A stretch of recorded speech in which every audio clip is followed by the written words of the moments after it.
Labas rytas visiems. Seniai jau matyti turbūt. Čia ir pati porą kartų nebuvau, nes visokios lygos ir reikalai pasaulio ir šeimos. Ir kaip ir kiekvieną kartą visą laiką galvoju, apie ką mes čia šiandien turėtumėm kažkaip dalintis, galvoju, kuo šiandien gyvenu. Ir ką aš kiekvieną kartą užsirašau, galvoju, kokios mano mintis, kuo galėčiau galbūt kitus praturtinti ir visą laiką taip einu, galvoju, kuo čia kitus praturtinti ir tada taip stoviu ir galvoju, Dieve, aš noriu, kad tu mane praturtintum, kad aš kalbėčiau ne iš kažkokio žinojimo, ne iš kažkokių tai ten išminties, ten kažkokių tai didelių ten perlų, kad atrodyčiau kažkokia pranašesnė ir ten kažkokia labiau žinanti už kažką kitą. Ir taip žiūriu ir galvoju, mes taip nuolat kalbam apie tą Dievo išmintį ir apie tai, kokia jinai svarbi yra, bet kažkaip labai dažnai mes užmirštam, kad ta išmintis iš aukštybių yra visiškai kitokia, negu kad mes suvokiam ją šitam pasaulyje. Vat, ką ir Gitana kalbėjo apie tai, kad mes turim statyti, ne tą išorinę, kažkokią ten šventyklą, ne pastatas yra ta Dievo bažnyčia, ta Kristaus nuotaka, bet būtent mes esam ta statybinė medžiaga, tie rąstai ir tos malkos ir kiekvienas nuo savęs pradedam ir tik tai statydami save, kažkaip leisdami Dievui keisti ir jo tiesai keisti mus, mes galim kažkuo tai ir prisidėti, pabūti tuo ar stulpu kartais, o kartais ir slenkščiu ir kuo tik tai reikia, ar durim, ar langų.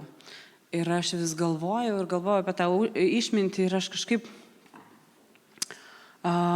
klausiausi daug visokių dalykų, aš labai domiuosi ir medicinai, ir neuromokslu, ir visų kitų tokiais dalykais, kurie galvoja, pasaulis visus tos principus, kurios Dievas mums davė rašte, jisai naudoja.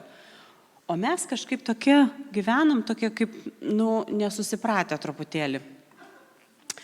Ir klausiausi ir man labai patiko, kad koks yra tas žmogus, mes labai dažnai sakom, cituojam tą rašto vietą, kur Jėzus kalba, kad jeigu nebūsite kaip maži vaikai, neįeisite į dangaus karalystę.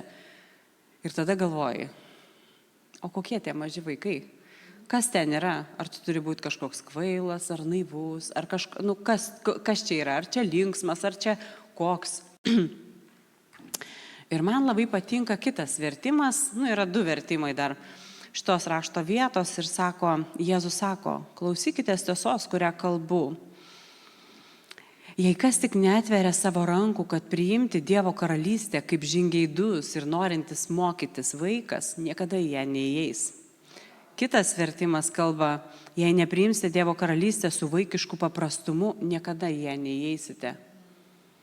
Tai tada galvoji, ar čia iš tikrųjų tie gilinimais į visų tų ten knygų, dar kažko tai ir žinių kaupimas ir noras kažkoks tai,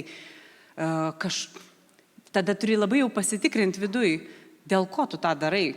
Ar tu tą darai iš tikrųjų ieškodamas išminties, ar tu tą darai norėdamas pasirodyti prieš kitus, kad tu esi kažkoks pranašesnis, kad tu esi kažkoks ten esnis. Ir man labai patiko ten iš neuromokslo. Sako, tu negali išmokyti to, kuris jau įsitikinęs, kad viską žino. Jie nesiklauso tam, kad augtų, jie klausosi tam, kad save apginti. Jie neklausia klausimų, jie ieško būdų įrodyti, kad jie yra teisūs. Žmonės, kurie auga, greičiausiai nebūtinai būna patys protingiausi, bet jie labiausiai atviri. Jie nepriklausomi nuo noro būti teisiais. Ir jie tiesiog nori tobulėti. Evoliucija neateina iš prisirišimo prie to, ką tu jau žinai. Ji vyksta būtent tada, kai paleidi. Viską, ką tu žinai. Ir ta akimirka, kurią tu nusprendi leistis būti mokomu, išlikti smalsiu, leidėsi būti vedamas, būtent tuomet dalykai keičiasi. Ir mes čia klausomės, pas mus yra Aušvelė labai nuostabi sesuo, ir Laima, ir mūsų pastorė, ir labai daug žmonių, kurie iš tikrųjų labai daug gilinas ten savo srity. Ir visų tų dalykų reikia. Aš nesakau, kad nereikia gilintis ir neskaityti kažkokių, galbūt ir filosofinių knygų ar dar kažko, bet esmė tai tame, kad kaip mum ateiti iki tos Dievo išminties ir kaip pasilikti tuo mažu vaiku.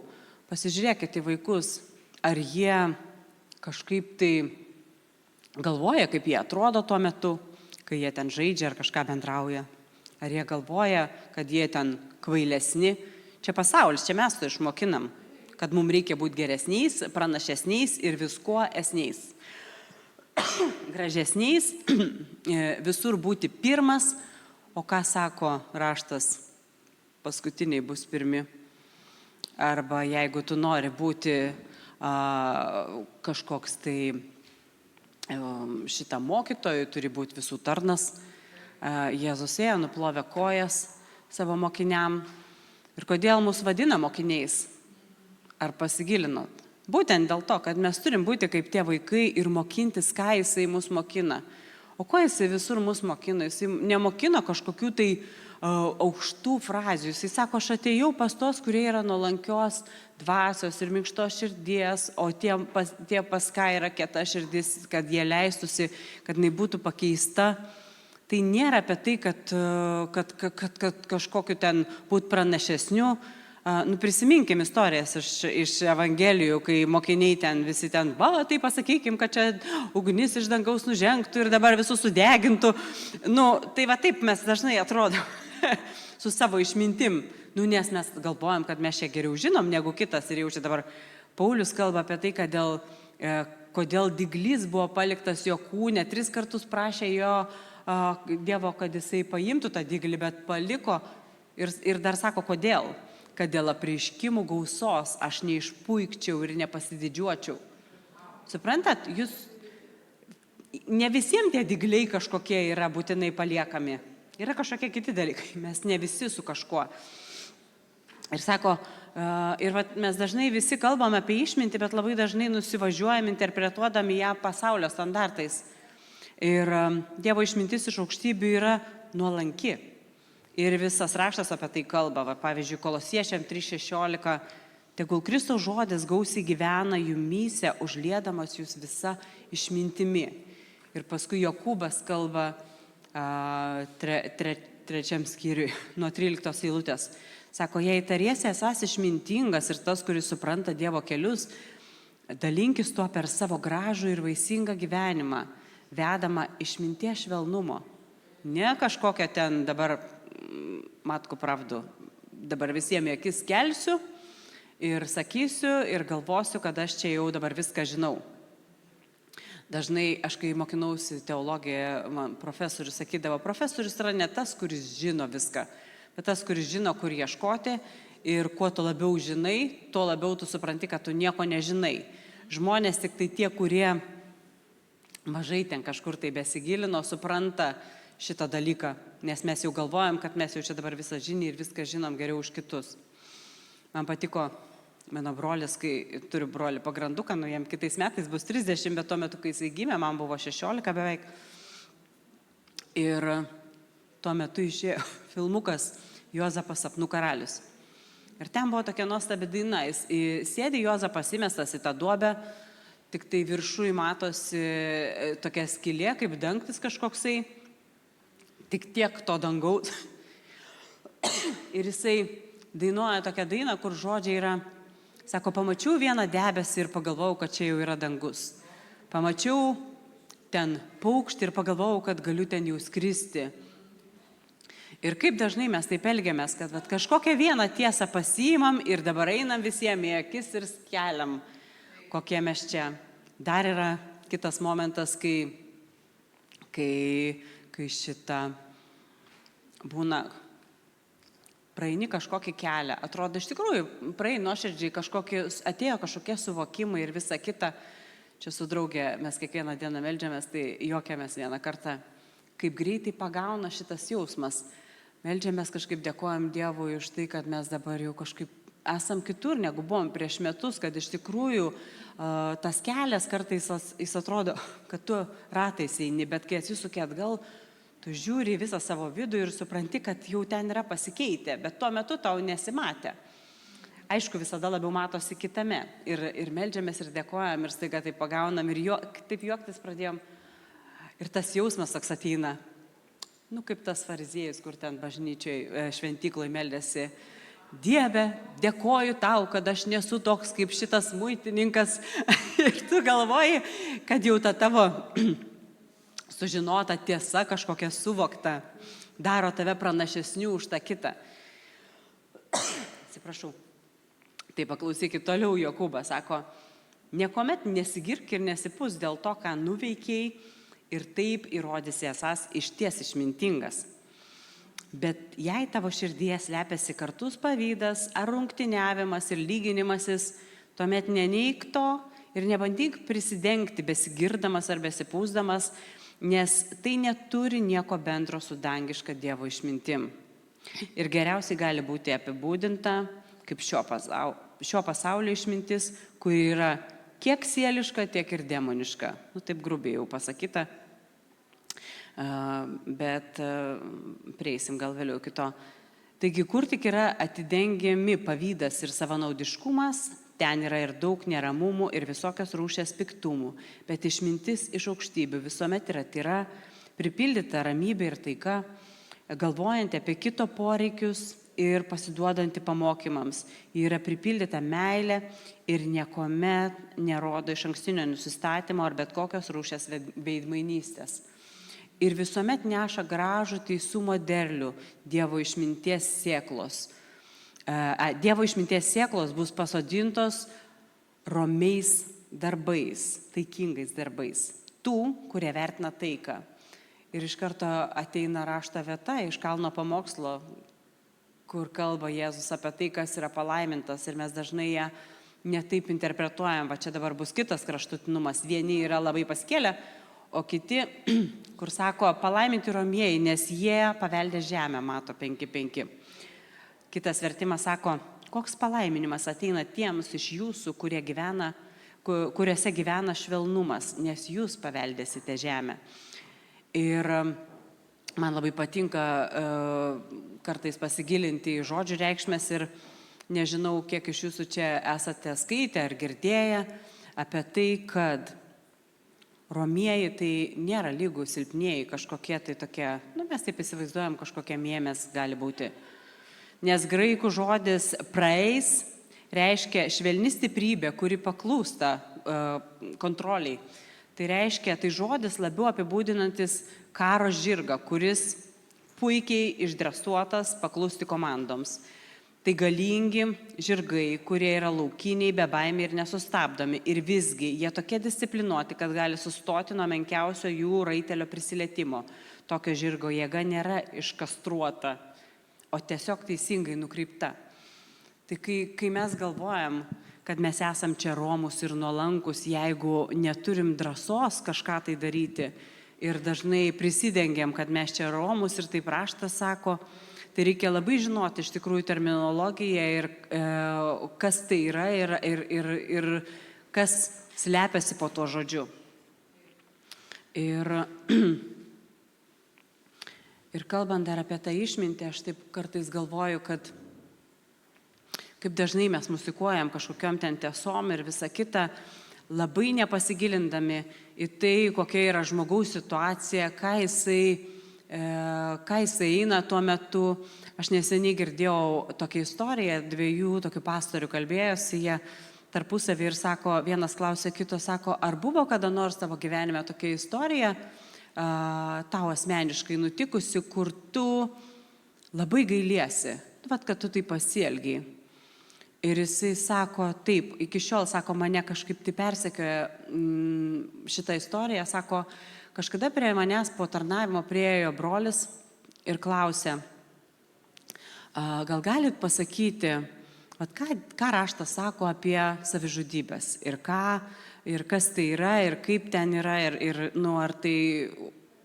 ar kaip čia bus po to. Žinot, pas mus dažnai iš senų laikų dar ir katalikų bažnyčia, ar ne, ir čia tikrai jokio užvažiavimo ant katalikų bažnyčios, nes aš tiesiog sakau, kad tai buvo, kai neleisdavo laidoti prie bendrose kapinėse, laidodavo savižudžius už tvoros ir yra pilna tose kaimuose ypač labai matomos tos yra kapinėlės, apie kurias aš net nežinau, kad tokios yra, kol neišsikraustė tėvai į kaimą. Ir sako, jūs manęs paklausė ir aš sako, aš jam atsakiau ir visas rašto vietas susitavau ir ten viskas, sako, ir taip teologiškai labai viską teisingai. Ir jisai sako, taip aš pamačiau tokį liūdėsį akise, jisai padėkojo ir nuėjo. Bet tą pokalbį girdėjo šalia esantis kažkoks ten brolis kitas. Ir sako, tu žinai, kodėl jisai šito paklausė tavęs? Sako, ne. Sako, nes prieš savaitę nusižudė jo žmona. Ir dabar tada stovi ir tu galvoji, va tavo visa išmintis ir teologinės žinios šitoj vietoj, kaip jos pasitarnavo šitam žmogui. Tai nereiškia, kad nereikia kažkokios tiesos kalbėti, bet kartais reikia labai iš tikrųjų išminties, kur ir kada ką sakyti. Tarkim, būna situacijos labai sunkios, kažkas tai su liga kovoja, kažkam ten operacijos kažkokios tai grėsia ir taip toliau, va čia mūsų šeimoje labai daug tokių visokių atvejų. Ir dabar jeigu aš ateisiu ir sakysiu, nu va, ten Dievas davė, Dievas atėmė, jau kaip Dievo valia, ar dar kažką. Ir tai nereiškia, kad tai bus netiesa, bet ar tai bus tas laikas ir ta vieta šito žodžiu sakyti. Tai va čia dabar kitas klausimas. Ir žinot, dar reikėtų atsisukti į tą momentą, kai Jėzus atėjo ir kam jisai kalbėjo. Jis juk nekalbėjo ten pagrinde kažkokiem tai labai stipriai apsiskaičiusiam, ar ne? Jisai labai paprastai. Ir žmonės paprasti labiau jį suprato, negu tie, kurie buvo stipriai pasaulio išminties pertekę. Jie įsivaizdavo, kad čia yra Dievo išmintis. Man patiko Bilas Johnsonas, čia klausiausi, jisai sako, jei galvojate, kad rašto skaitimas atnaujina protą, tai sako, tuomet fariziejai būtų buvę labiausiai atnaujintais protais Jėzaus laikais, nes jie labiausiai pažinojo raštą ir visgi jo net pažino. Ir tai nereiškia, kad nereikia skaityti raštą, va dažnai protestantai prieš katalikus turi šitą pasigirimą, kad mes čia jau skaitom, mes čia viską žinom ir taip toliau. Bet ir vėlgi, dėl ko mes tai skaitom? Ar tam, kad pasakyti broliui sesiai kažkokiam, kad mes čia geriau žinom, ar protingesni? Tai ar mes sėdim tame fariziejų rauge, apie kurį Jėzus kalbėjo, kad jisai nekenčia šito? Juk man labai patiko, čia ir Gitanas skaitė iš tų pranašų, Zacharijas, ką kalbėjo, sako, sako 7 skyriui, taip kalbėjo kareivijų viešpats, teiskite teisingai ir būkite pasigailintis bei užjaučiantis vienas kitą. Neskriauskite našlių ir našlaičių, ateivių ir beturčių, nemastykite piktą savo širdise prieš savo brolį. Ir sako, bet jie nepaisė to, atkakliai priešinosi ir užsikimšo ausis, kad negirdėtų. Jie sukėtino savo širdį kaip akmenį, kad negirdėtų įstatymo ir žodžių, kurias kareivijų viešpats siuntė savo dvasia per ankstesniosius pranašus. Ir žiūrėkit, kai mes sakom, kad Senajame testamente Dievas buvo visiškai kitoks ir jis kalbėjo visai ką kitą, jisai niekur taip nekalbėjo. Jisai visur sakė, kad man reikia, aš laukiu gailestingumo, o ne aukos. Man nereikia, kad tu čia labai teisus vaikščiotum ir visiems į akis badytum tą savo tiesą. Kiek mūsų va šitas dalykas laimėjo žmonių, tarkim, kiek palenkė širdžių. Va tarkim, jūs, aš galiu pagal save pasakyti, jau aš tai esu iš tų, kur, kaip sako, kažkur tai mačiau, man labai patiko karikatūrą nupiešta mergaitė, plėšia pakelį sulčių kitoj pusėj, nes parašyta visai kitoj pusėj, plėšti čia. Sakė, jau sulčių pakelis mane nurodinės, ką man daryti. Tai va čia apie mane. Ir tai nereiškia, kad aš šiandien visiškai jau tokia pat. Tai nereiškia, kad nepramuša kartais šitas dalykas, bet aš visų pirma, kai kalbu apie šitos dalykus, aš kalbu apie save, kad man yra sunkiausia dalis kažkaip tai nepasakyti. Man vis noris viską pasakyti. Tai nereiškia, kad šita dovana, jinai kitur neveikia kaip dovana. Bet vat kartais tie visi mano ten leptelėjimai ar kažkokie ten pasakymai, arba ten tas žodis turi būti paskutinis, ką nors tau pasako ir tu ten me. ir vėl pasako ir tu me į kitą pusę. Ir kad tik tai, o dabar, suprantat, dabar kažkaip tai aš vis labiau, kuo labiau tame gyveni, kuo labiau supranti, kokia yra Dievo širdis ir ko Jis iš mūsų nori, tuo labiau paleidi tą norą būti išgirstų ir suprastų. Nes tai yra iš tikrųjų to kažkokio tai mažo sužeisto vaiko mūsų viduje poreikis, kai mes norėjom kažkaip, kad mus išgirstų, kad mus ten kažkaip tai suprastų, kad mum ten duotų. Mes norėjom, kad mus irgi pagirtų, kaip pagyrė mūsų brolį ten, ar ten sesė, ar dar kažką. Ir suprantat, ir mes užaugam, turėtumėm būti jau suaugę, kaip Paulius sako, kai buvau vaikas, kalbėjau kaip vaikas, dabar jau kai suaugau, tai dabar ten ir apie tą maistą, pradžioj ten pieno reikia, paskui, ir suprantat, ir tai pajauti, kad labai dažnai noris grįžti prie to pieno. Ir kiek yra tas mano apsisprendimas visgi eiti į tą kitą pusę ir leisti tai Dievo išminčiai, tai Dievo dvasiai. Jinai ateina, ta išmintis iš aukštybių, jinai ateina tik tai per šventąją dvasią. Tu niekaip kitaip jos negausi. Taip, kažkokios žinios ten, kažkokių rašto ar kažkokių tai, tarkim, hebrajų ar graikų kalbos reikšmių, jos labai padeda ir viskas yra gerai. Bet dėl ko tu tą mokinies? Ar tam, kad sukirsti brolį kataliką, baptistą, ar ten, ką žinau, sekmininką, ar dar kažką? Juk svarbiausia yra apie tai, kiek tas tavo žodis, kurį tu skaitai, kiek jisai pasilieka tavy ir kiek jisai atlieka darbą tavy. Ir jisai turi iš tikrųjų atvesti tave ne į konfliktą su tavo broliu, o į tavo santyki, artimesnį santyki su Dievu. Juk Dievui reikia santykių, žiūrėkit, vis tiek didžioji dauguma besiklausančių greičiausiai turi ir vaikų, ar bent jau šalia yra ir patys iš tikrųjų kažkam ar nebuvom vaikai, ar esam. Ir dabar pagalvokit, kiek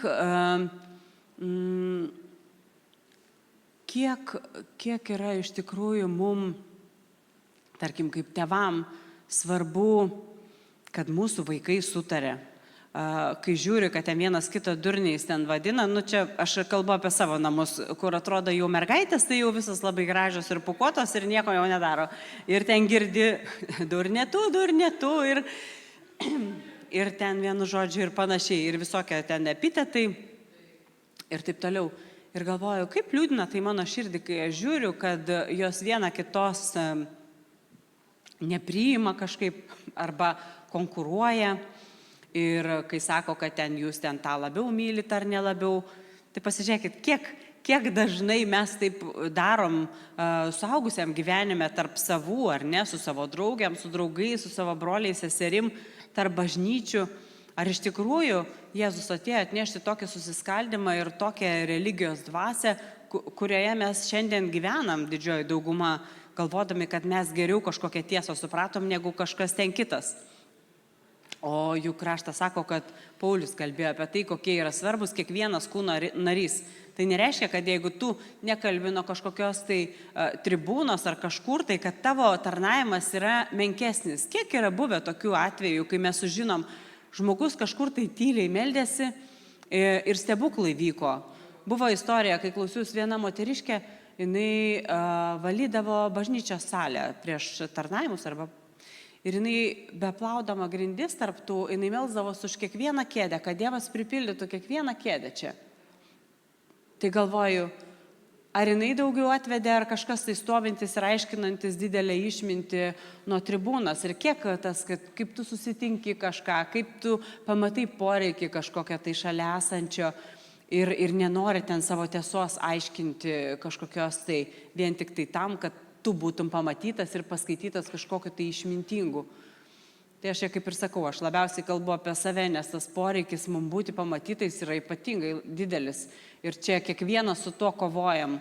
Mums vis atrodo kažkas tai ten gražiau apsirengęs, kažkas tai geriau kalba, kažkas tai namus gražesnius turi, pas kažką ten vyras ar žmona ten gražesnė ir geriau uždirba, ar dar kažkas.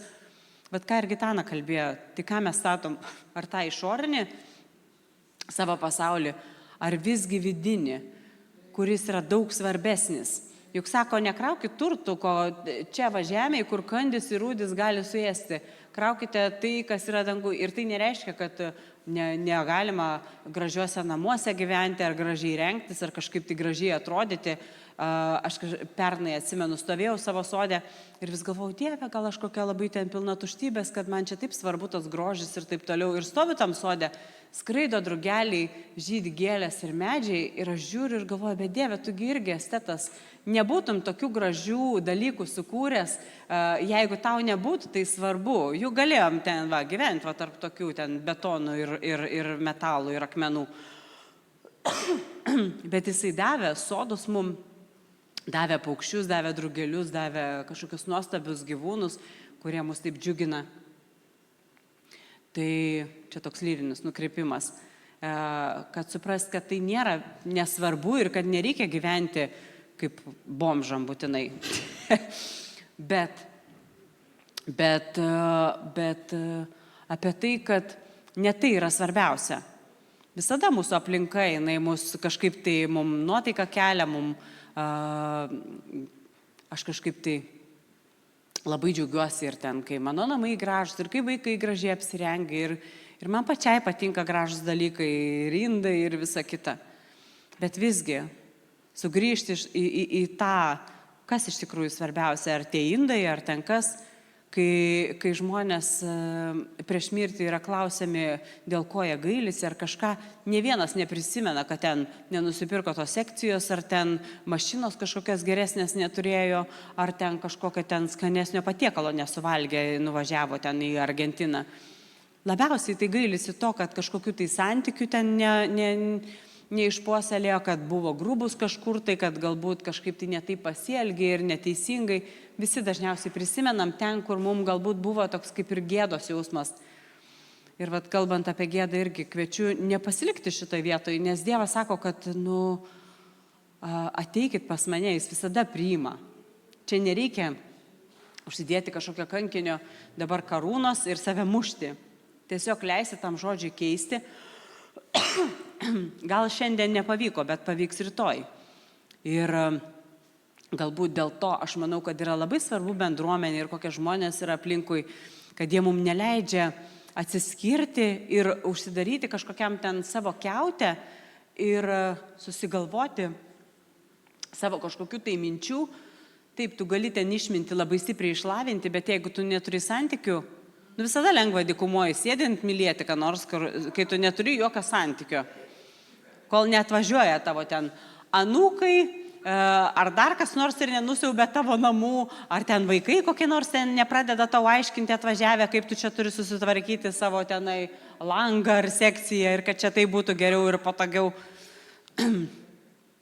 Taigi, tai mums bendruomenė yra reikalinga tam, kad mes galėtumėm kaip tie akmenėliai trintis vienas į kitą ir glūdinti tuos kampus, kurie dar yra aštrus.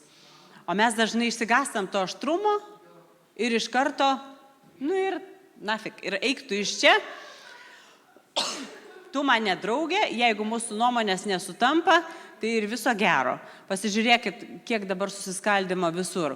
Pradedant jau nuo pandemijos prasidėjo, aišku, buvo ir anksčiau, jau čia pažiūrėkim bažnyčią, aš kai galvojau, kad yra ten kokie 20 denominacijų, tai labai klydau, pasirodo ten 20 000, tai galvoju, iš kur tiek reikia prikurti, dėl kiekvieno žodžio ten vis naują denominaciją dabar kurti. Ir tada pandemija, čia tie tokie. Esmė tame, kad tu gali mylėti savo šalia esantį brolį ir tą antivakserį, ir tą, kuris skiepijasi, ir tą, kuris palaiko Ukrainą, ir tą, kuris galbūt nutyli kažkokius tos klausimus. Ir daug tokių momentų, juk, sako, iš to pažins, kad esat mano mokiniai, jeigu mylėsit vienas kito, o ne tiesa vadysit vienas kitam į akis. Ir sako, žiūrėkit, Zacharijas toliau dar kalba, kad sako, ką jūs turite daryti, štai ką jūs turite daryti. Kalbėkite tiesą vienas kitam ir teisingai teiskite. Neplanuokite pikto vienas prieš kitą savo širdyje. Venkite klastingos priesaikos, nes viso to nekenčiu, sako Viešpats. Ir paskui jis sako, kelis kartus kartoja, tik mylėkite tiesą ir taiką.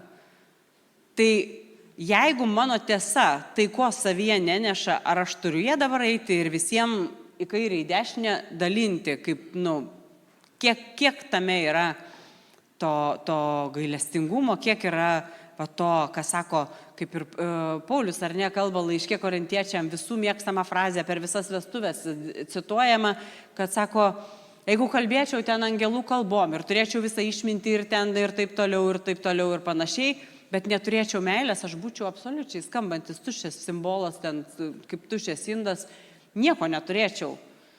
Tai ir paskui aiškina, kokia ta meilė yra, jinai ir kantri, ir nepavydi, ir kantri tiem, kurios sunku mylėti. Jėzus kalba ne tik, kad mylėti vienas kitą, savo brolį, sesę, bet dar ir mylėti priešus, ir melstis už savo skriaudėjus, ir laiminti juos. O kiek iš mūsų net savo broliui nenorim palinkėti, kartais atrodo, jetau, kaip sunervavo ir čia, tai nereiškia, kad aš negaliu supykti, bet aš neturiu ten pasilikti. Man labai patiko, vakar mačiau tokia kaip vizualizacija, ką reiškia pasiimti savo kryžių. Kai tu užsidedi tą medinį kryžių savo ant nugaros, yra pas mus už nugaros ar ne, pasiėmė, pas vienus gal didesnis, pas kitus mažesnis, jau kiek užsiauginom. Tai visos tos strėlės, kurios lekia tau į nugarą, ar kažkur tai, žiūrint, kaip tu tą kryžių neši, jos neatsitrenkia į tave, jos trenkiasi į tą kryžių, jeigu tu jį esi pasiėmęs. Bet jeigu tu jo neturi, tai viskas kiaurai ir persmelkia. Tai aš šiandien visus jūs kviečiu kažkaip tai leisti Dievui keisti jūsų širdį. Ir kad leisti, kad jisai pradėtų visgi tą darbą jumyse, kaip Gitana kalbėjo, to šventyklos statymas, kad jis prasidėtų nuo mūsų, šitos šventyklos. Čia gyvena šventoji dvasia, čia gyvena. Jinai ne kažkur tai visada tik tai sklando, jinai yra visur esanti, bet jinai yra mumyse. Jėzus tą pažadėjo, sako, aš nepaliksiu jūsų našlaičiais, aš atsiųsiu jums šventąją dvasią. Kiek dažnai mes ignoruojam jos buvimą ir labiau renkame savo kažkokias emocijas ir savo kažkokias tai tiesas ir kažkokius tai dalykus, kurie mums atrodo labai svarbus. Bet jeigu leidžiam šventai dvasiai keisti mūsų vidų ir minkštinti tą širdį, kaip Hebrajam laiške sako, šiandien, kai išgirsim jo balsą, kad neužkėtintumėm širdies, kaip per tą maištą, kaip Izraelitai, kai ėjo į savo pažadėtąją žemę ar ne, ir taip ir nesugebėjo įeiti. Leiskim tai tiesai keisti iš tikrųjų ir leiskim tai išminčiai būti švelniai ir kažkaip tai